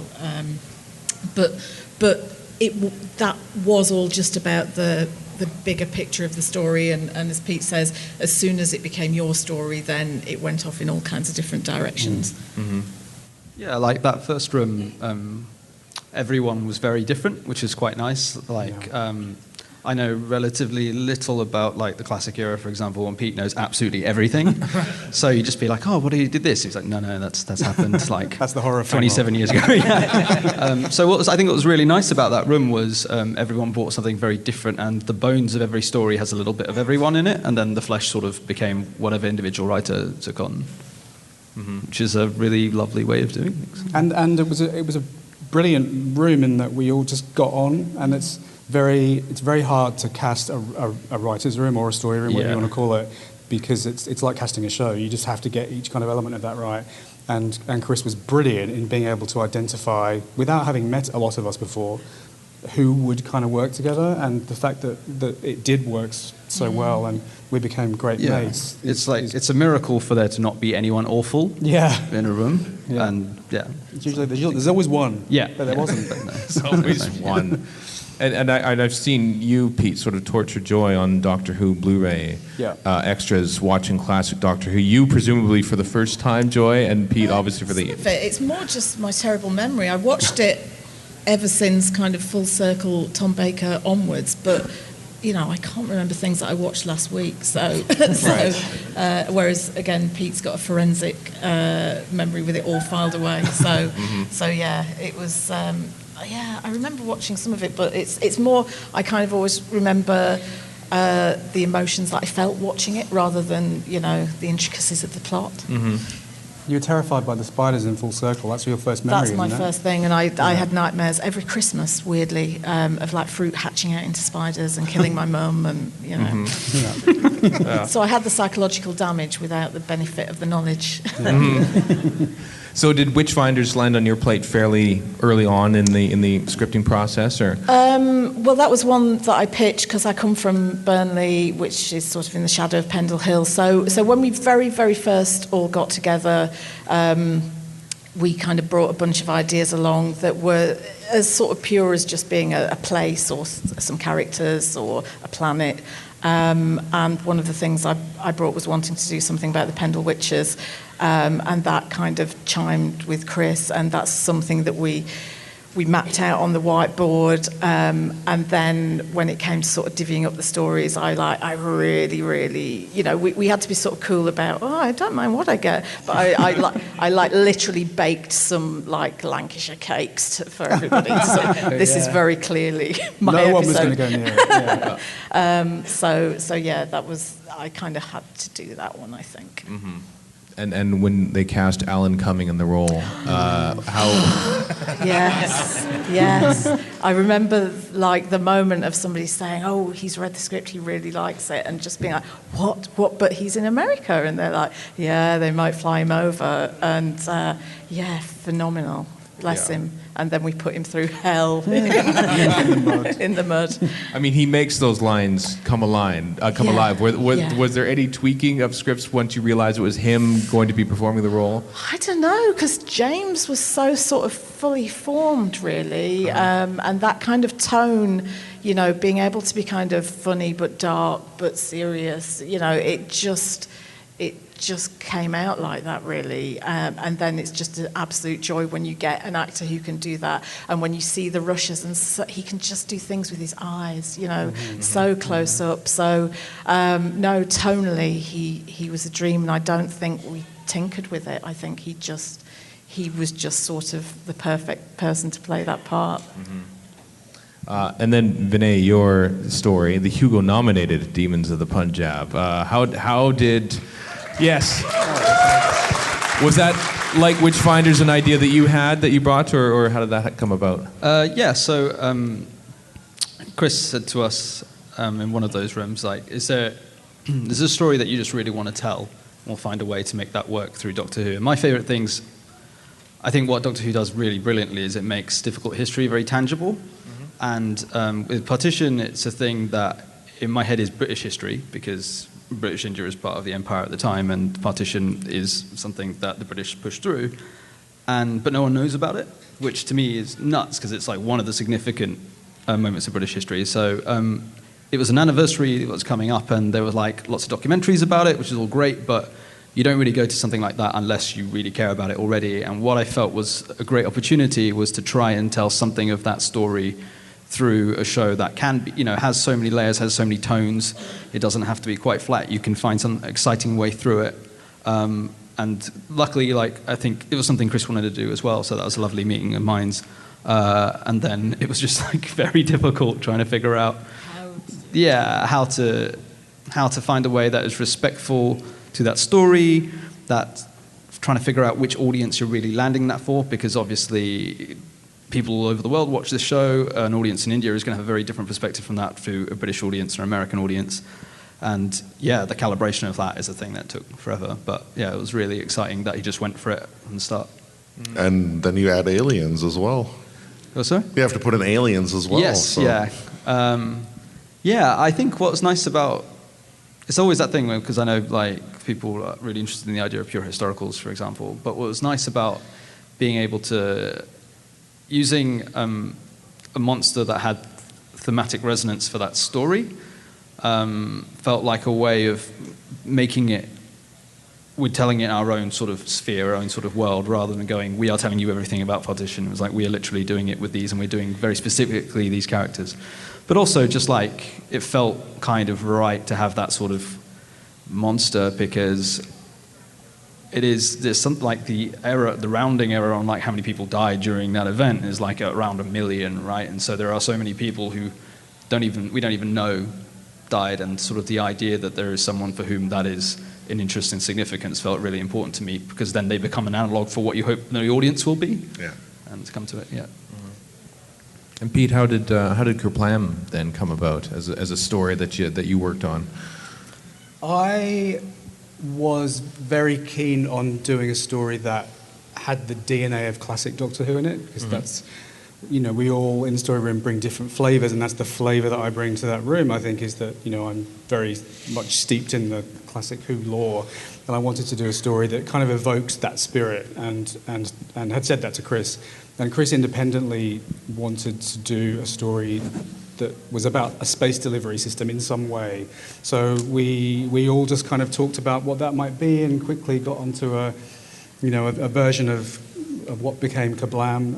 And then I took that idea away, and it did change kind of quite a bit once I took it away, and once I kind of beat it out and working out the civilization, and whether it was originally, we talked about it possibly being a future Earth, and whether it was going to be an Earth colony or an alien planet. It was an asteroid at one point, so it changed. It did kind of change quite a lot, but the version that we settled on just kind of felt right. And the minute that I came up with the robot postman, which didn't come into it until kind of quite late in the process, it just all kind of clicked. Originally, I had an alien race kind of embedded in the story, but the minute, and I had delivery kind of drones that were doing the work.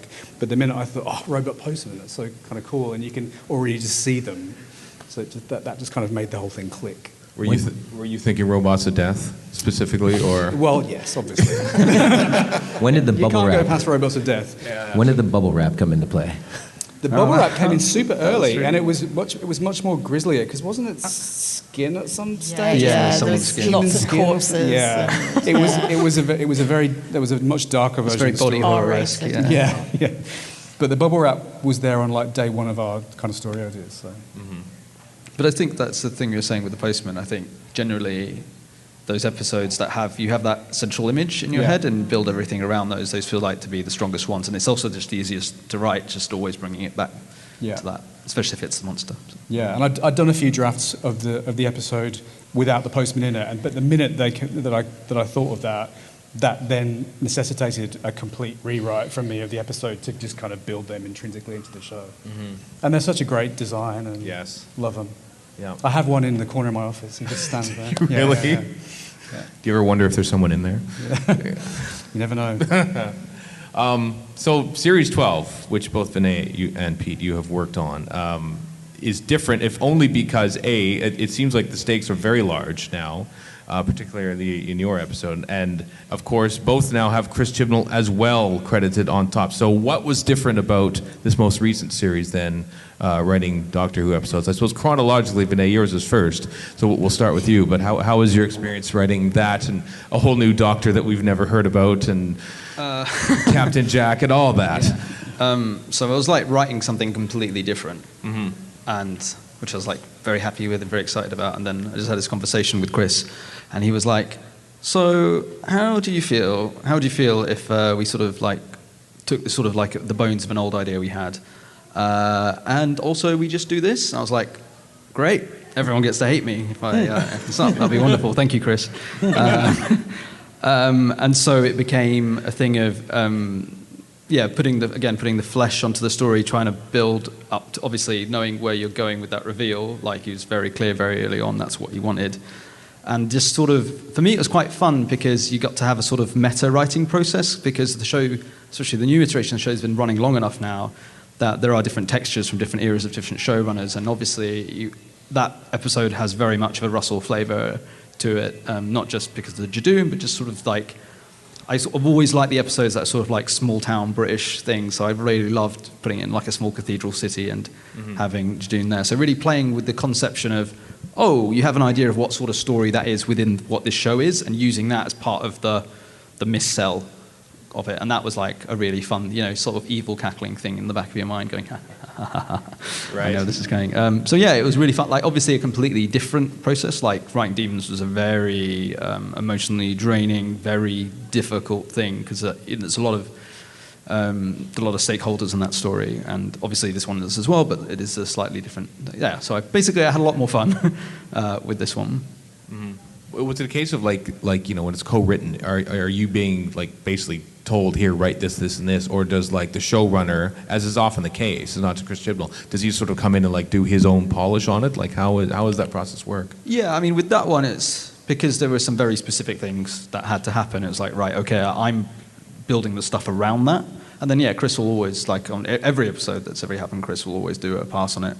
But with that one, there was some stuff like with Captain Jack, and like, that is going to be, like, Chris is going to own that, which is, like, fair enough. But actually, he gave me a lot of license, especially, like, with Ruth as well, which I felt very grateful for. It was nice to not just be like, we're going to use you for this thing, and then bye. It was, like, actually, very generous. Was it originally, I think Chris Chibnall said in Doctor Who magazine that it was originally a different monster that was in the place of the Jadoon, and he thought, hey, would the Jadoon would work there better? Oh man, that was an overnight. Right? It was like a very late decision. But like, again, it makes total sense with trying to set that story up as being something different. But yeah, we had a completely different monster, which I won't talk about because we might use it. Who knows? They might use it. I won't be there. But the idea is never dead. Yes, exactly. Yeah. But yeah, it was completely different, and it was just like, again, one of those very late in the day things. Like, what about the Jadoon? And I was like, oh God, like, right, because it changes the tone of everything you're doing.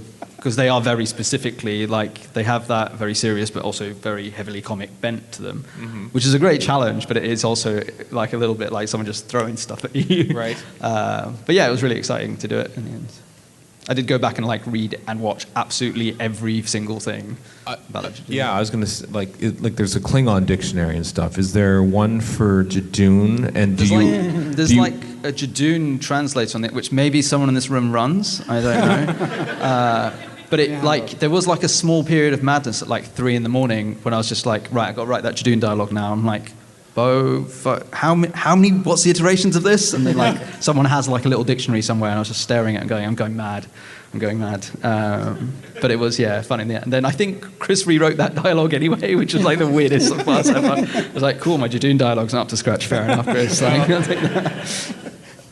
And Pete, what about your experience in writing Praxeus? I love that episode, and it was a very different process again. I guess because it was more of a contained process, so it was just me and Chris. We worked really, really closely throughout that whole process. Plotted it together over a couple of days. We went away, came back, reworked it with these guys a little bit, and then as I was writing it, because my episode was being shot alongside part one of Spyfall, it was a massive production block. Mm-hmm. So there were huge production issues with the amount of stuff that we could shoot in that block, and they were both really, really, really ambitious episodes. Visually incredible. So there was a lot of kind of jigsaw pieces that had to be put into place, and it was a matter of just kind of working through that, getting the story right. Then production issues would impact on that. You'd have to kind of make changes through that. Mm-hmm. And then quite late in the process, I'd started execing a show for AMC, and so while I was doing that, Chris came in and did quite a lot of work on the third act, the stuff in the lab, when I wasn't able to kind of do that, but it was very much a collaborative thing, and loved it. Loved working with him. Did you know right off the bat that it was going to be shot in South Africa, and did that help you like sort of establish what locations you were going to do? It's not just going to be South Wales or something like that. Yeah, very kind of day one. My idea was that I pitched that from the start of the story, the companions and the Doctor are kind of scattered all over the globe, and we kind of bring them together through this process. So that necessitated having quite wildly different locations. And then once we knew it was going to be South Africa, it was about figuring out what countries South Africa could double for, which is actually pretty much anywhere. So it worked really well. Yeah. All those exterior, I mean, Doctor Who has gone from like 13 episodes to now like 10 episodes a year. It feels like the scope and scale of producing a TV show like Doctor Who has altered, and it's a much more big budget sort of looking kind of thing. I don't know, does that change how you sort of approach, this is all three of you, but how to sort of like write for a show knowing that you can't necessarily get away with shortcuts, perhaps, if you could have done that earlier in the show's history? I think you always have to push the limits of the production, because that's how the show kind of grows, and Chris was very keen on us to do that. So, my first draft of Kablam was insane. It was The Force Awakens, basically. and there was no way we were ever going to achieve that, but I kind of wanted to put that version out there so we could then pull it back and work out what we could actually do. Right. So, and actually The Force Awakens was always my kind of touchstone for that story, that it had to have that kind of roller coaster feel, which I think they managed to kind of see that through. There is the kind of ethos of that, of in the early development stages, just don't think about the restrictions and parameters of production at all. So you can come up with all this stuff, and then as soon as production kicks in, then you have to get realistic on it and start bringing it down. But I think it's really helpful to just not have any boundaries, imagination-wise, at the start. Yeah, you gotta go bit, and also just like those limits eventually do spur something creative in you. With my episode, I tried to move up a production block because my friend Nida, who directed it, who's brilliant as a writer and director in her own self, it was like, I know everything that she likes, and even though the budget for that episode was within a certain amount of money, it was like, but I know exactly how to maneuver this episode to make the best of what she does as well, and that's always really exciting. Or when you get an actor like Alan in, you're like, great. So as we speak right now, there are 3 episodes left in Series 12. I'm imagining there's probably some big secrets and reveals happening throughout the rest of this. How tight is the grip of information that gets out? And even these are episodes that presumably you haven't been involved with. So do you know what is? You do know what's coming. Yeah. Well, it's tighter than the grip on this microphone. Yeah, it's going to be great. That's all I'll say. Mm-hmm. Yeah, it'll be more fun when you see it as it happens. It's been, I think, one of the nice things about this era actually is being able to keep a lot of those secrets. It's I was really happy that Ruth storyline didn't leak at all. I was really astonished, but they did make it really fun just seeing that go out. Even Captain Jack didn't. Really. Exactly. Yeah. How did they keep that secret? Yeah. Well, no, but that's what I mean. It's so they're keeping that tight just makes it more fun for everyone. Yeah. As annoying as it is for a panel, obviously. Yes. Well, we're looking forward to it. We're looking forward to watching it somewhere this weekend, episode 8, and the rest of the episodes. And we're looking forward to seeing you elsewhere at this convention as well. We hope you have a great time here. Thank you very much. Yes. McTighe, Joy Wilkinson, Vinay Patel, everyone.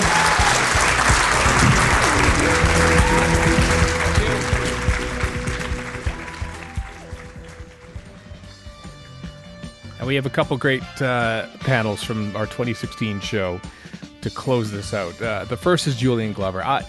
Anyone who watches Doctor Who or Star Wars or James Bond or Indiana Jones, Blake Seven has seen and adored performances. Game of Thrones by Julian Glover.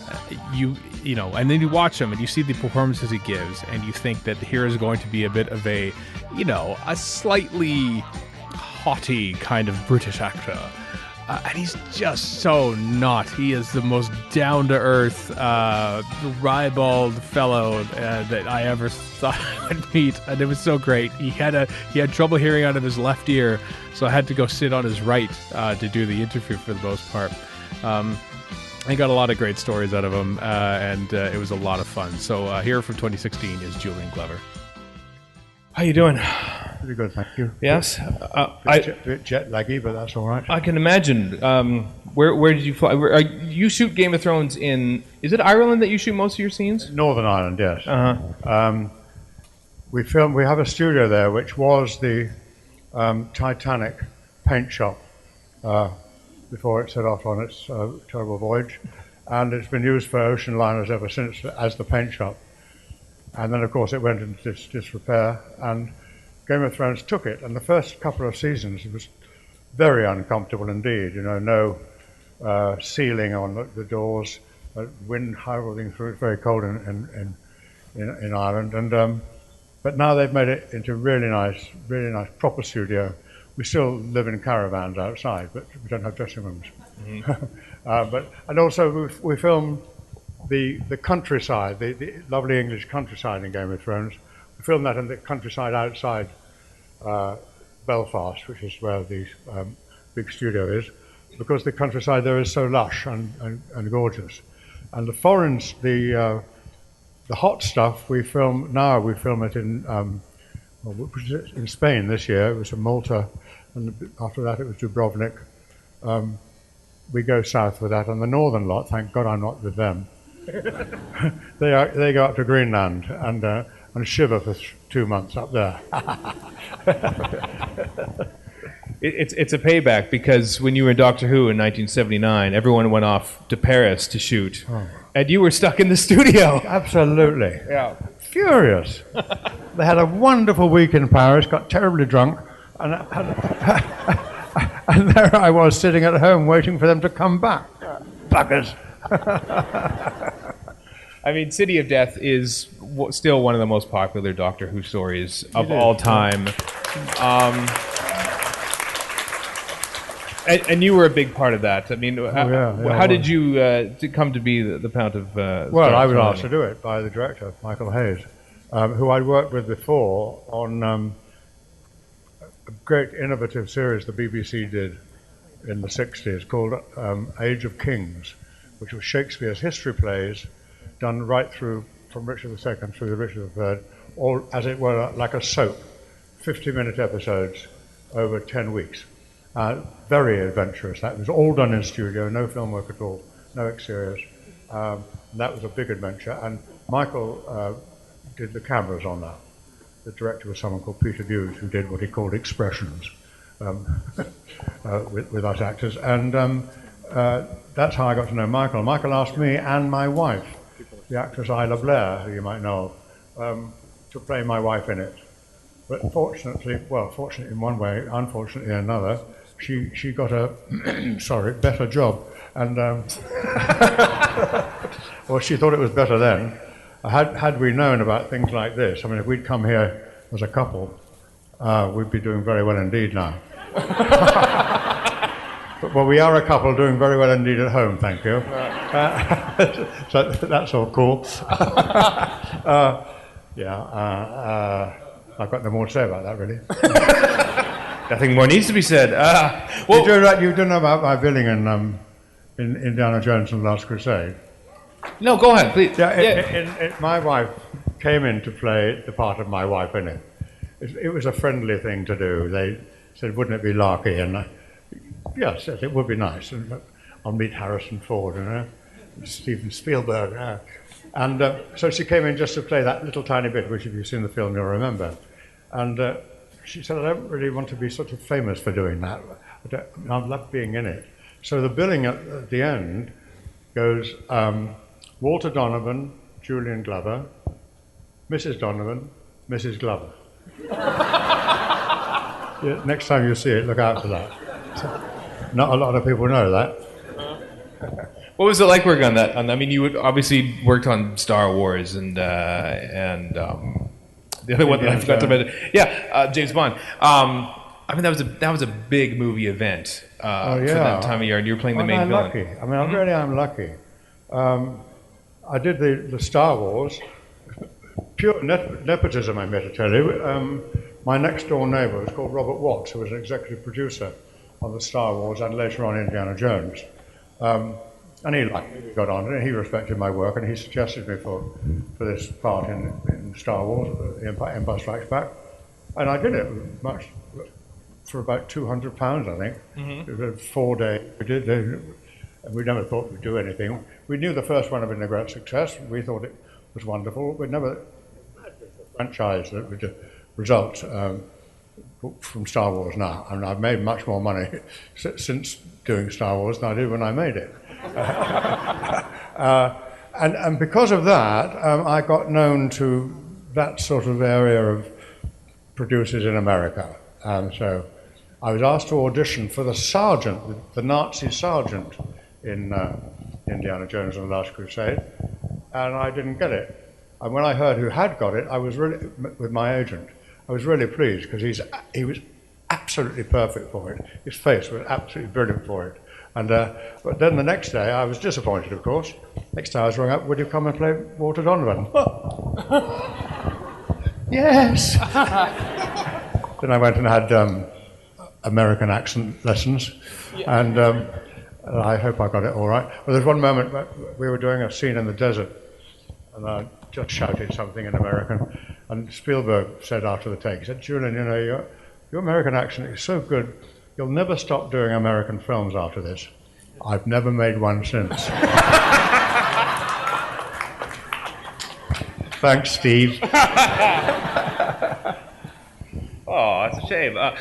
Are you amazed? I mean, you know, it's a comparatively small role that you have in The Empire Strikes Back, and yet anyone attached to any of those films, you are locked into that role now for life. Apparently, people do remember it. Yes, it's like Boba Fett. Not a large role, but a very, very effective one. And I'm told that General Veers is quite effective. Well, you buy my autographs, it must be a bit effective. You will, won't you? That was a slip of the tongue. Working on Doctor Who, I mean, going all the way back to 1965, when you were in the Crusade, working with William Hartnell and Gene Marsh and Dougie Camfield as director. I mean, it's... Well done. It's yes, I know homework. I've read a book. What was it like sort of working on Doctor Who in those days with those kind of people? Well, I knew Gene Marsh already, so we were quite friendly. Dougie I'd never met before then. I played Richard the Lionheart with him twice, in that, and later on in the film of Ivanhoe. Mm-hmm. I played Richard the Lionheart. Very fond of him indeed, and of course I love Gene. But I'm afraid I didn't get on very well with Mr. Hartnell. I shouldn't say it, but he wasn't a very nice man, and he had a big chip on his shoulder. He thought I was a posh actor who was going to lord it over him, and I wasn't going to do anything of the kind. I was in awe of him. He was playing Doctor Who, for God's sake, which was already, although it was only the very, very first series of Doctor Who, it was already a tremendous success. And so I was in awe of him. But he was not pleasant. He was snappy and not cooperative. And but the rest of it, I got on with them terribly well, and we had a lovely time doing it. I really enjoyed it. Little knowing, of course, what was going to happen to Doctor Who. God, unbelievable what's happened. The resurrection of Doctor Who is simply remarkable. As the not resurrection, but the continuation of Star Wars. You seen the latest one? Have you been invited, or would you be interested in coming back to do Doctor Who? Absolutely not. No interest whatsoever. I was suggested for Doctor Who once, and that went down the drain quite quickly. Like I was suggested for James Bond once when I was in my youth. As you see, I didn't get it. That was the time Roger Moore got that one. But, swings and roundabouts. I'm still here. And Roger Moore's not working anymore, so... Can't top that. Julian Glover, thank you very much.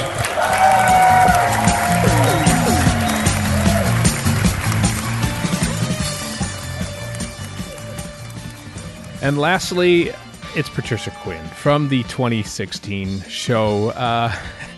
Lots of people have commented on the Patricia Quinn interview, which is about like 10 minutes long. It was towards the very end of a very jam-packed show that year.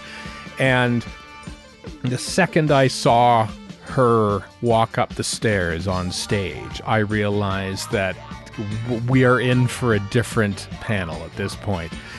And we were right. And you knew that you weren't going to get your basic let's talk about Dragonfire reminiscing sort of panel interview. You could tell that she was going to go where she was going to go, and maybe she even wasn't sure where that was going to go. And you just kind of had to just live in the moment. And I loved it. I know people have sort of said, oh, you must have just been completely flummoxed by that. And it says, no, as soon as I knew what was going on, I sort of like dug into my, watching Craig Ferguson host the Late Late Show with Craig Ferguson all those years, and how he would handle eccentric guests and would just go along with it and have fun with it and let it breathe, let the moments sort of happen. And so I greatly enjoyed that interview. I loved being a part of it, and I hope you enjoy reminiscing here with Patricia Quinn. And our last guest was in Doctor Who in 1987's Dragonfire, and has been in a few other things, including a notable musical from 1975. And I already adore her outfit from backstage. Ladies and gentlemen, Patricia Quinn.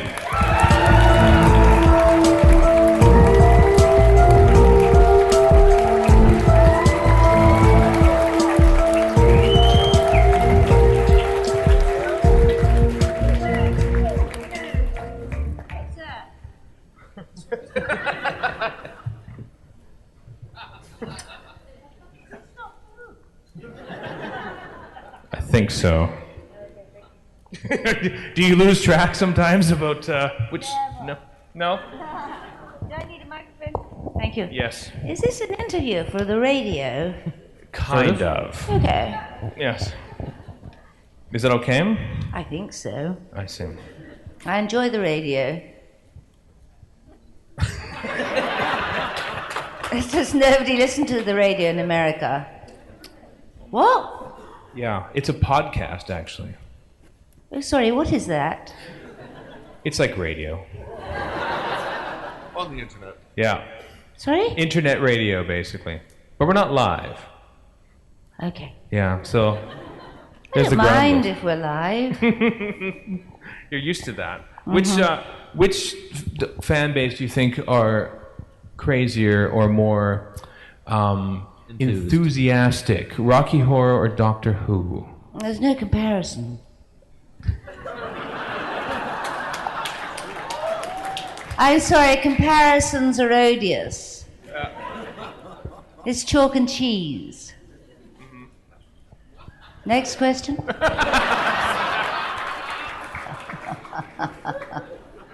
So Doctor Who then? Oh, yeah. That one. Mm-hmm. Yeah. Well, the thing about Doctor Who is every actress in England worth her salt has to do a Doctor Who. So it's on one's list. I mean, with Macbeth and things like that. But then mine came up. And everyone's known, you have to be very careful because one's favorite doctor gives away one's age. And who hid behind the sofa with which doctor, because everyone hid behind the sofa. Those dialects worked. Anyway, So now my grandchildren are watching Doctor Who. And I met a Dalek. He's here at the moment, this Dalek. He's in a special room. He's amazing. He's gold. And I met him. The owner just came up to me. This Dalek's fantastic. I've met quite a few. And this one in particular. And it was my birthday. So he sang happy birthday to me and then turned with his eye, and the eye frightened the life out of me, actually. Yeah. And he said, and in the voice, happy birthday. Dalek doesn't speak like that, but you know what I mean. Anyway, I had that film for my grandchildren. I keep talking about them. That gives my age away as well, I think. Anyway, and I said, look who I hang out with, kids. Okay? And I've just sent them a Valentine's note today, and I said, happy Valentine's Day, you fellows from Los Angeles and Doctor Who. I'm with all the doctors, and the Daleks are advancing. And I'm going to meet that Dalek in an hour. I'm being taken to meet him so I can have another film for my grandchildren, because I got the Dalek to talk to them. Charlie, Harry, and Jessie. Can you imagine how they felt? I mean, talk about a with it grandmama.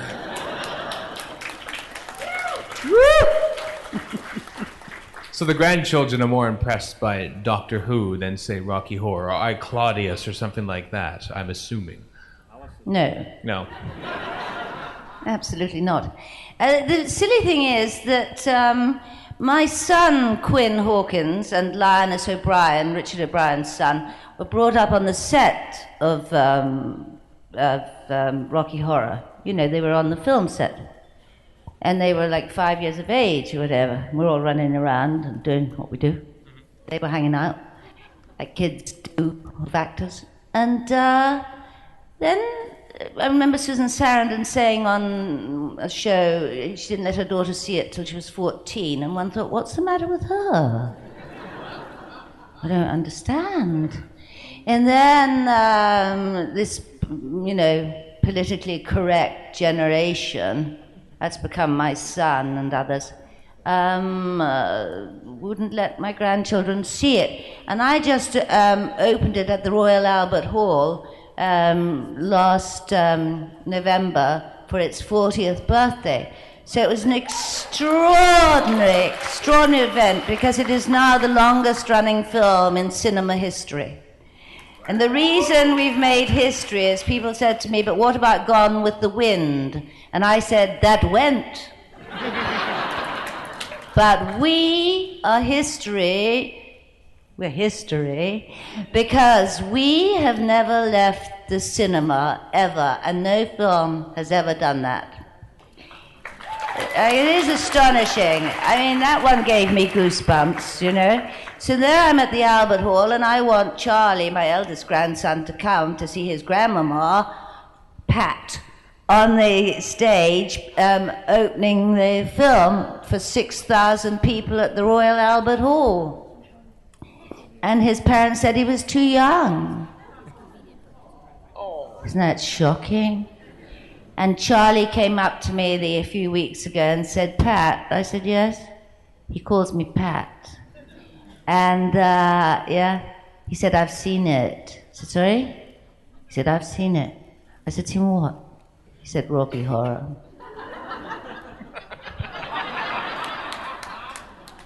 Whoop-hoo! So... Have they seen you in Doctor Who then? Dragonfire? Oh, they watched that. Yeah? Yeah, and Hawk the Slayer. They're allowed that. And they love Doctor Who. And they love shock treatment. Mm-hmm. Yeah. They say, can we see that again? But I did let them see a glimpse of Rocky, but it was the meatloaf scene that Harry freaked out. And I thought, oh, God, what have I done? I said, it's just a joke. We're not really killing him with a pickaxe, We're not eating him, really. Because that film was banned, when it first came out, banned in South Africa for corrupting the youth. Now they can't get enough of it. And Also banned in Germany for cannibalism. Yum, yum. So what were you asking? Dragonfire. Yes. In 1 minute or less. Okay. Really? Yeah. Oh, God. Dragonfire. Oh, well, that was great. I was at Atlanta, Georgia with Sylvester McCoy. I was doing Rocky Horror. He was doing Doctor Who. And then they asked us, could I do a thing like this, a Q&A with Sylvester for Doctor Who. I wasn't there for Doctor Who. I was there for the other thing. Anyway, I came in, and it was great, because there was an audience like this. I thought, wow, this is popular. And then the guy said, we're going to show the episodes, 3 episodes, Dragonfire. And they said, so what do you suggest? Should we show all 3? And I said, oh, really? And I said, no, well, maybe what, 1? Maybe 2? 1, 2? I said, we don't want to bore people to death. And it was like, I mean, someone said to me yesterday, but we like Doctor Who. I thought, oh, I know. Shit. And then Sylvester stood up. Sylvester doesn't sit here. He goes up and down the audience and works the crowd. Woo-oo. Anyway, I've known him since I was 17. I know Sylvester very well. Anyway, so Sylvester said, she just wants it to episode 2 because she's dead in episode 2 and isn't in 3. I'd forgotten that.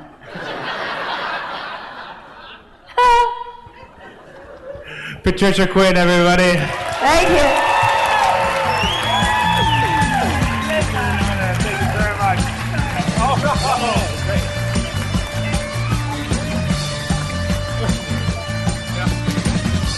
Patricia Quinn.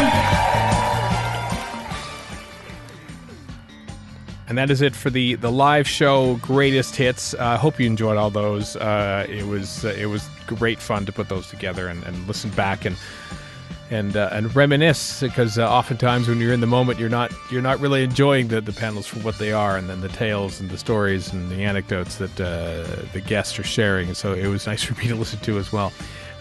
So tomorrow we'll have basically we'll be re-releasing episode 298 of Radio Free Skaro from 2012.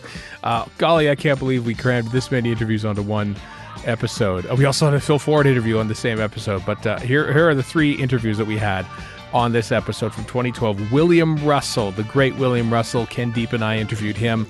Waris Hussein, director, of course, of An Unearthly Child and Marco Polo, and then Philip Siegel, who is the executive producer of the 96 TV movie. He was just a great interview.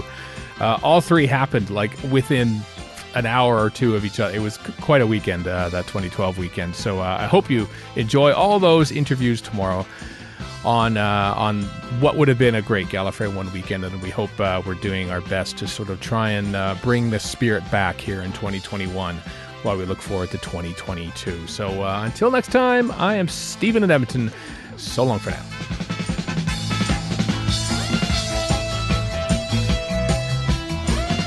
You've been listening to Radio Free Skaro. Find us online at radiofreeskaro.com. Follow us on Twitter and Tumblr at Radio Free Skaro. Subscribe to us on iTunes and donate to the show at patreon.com/Radio Free Skaro. Thank you.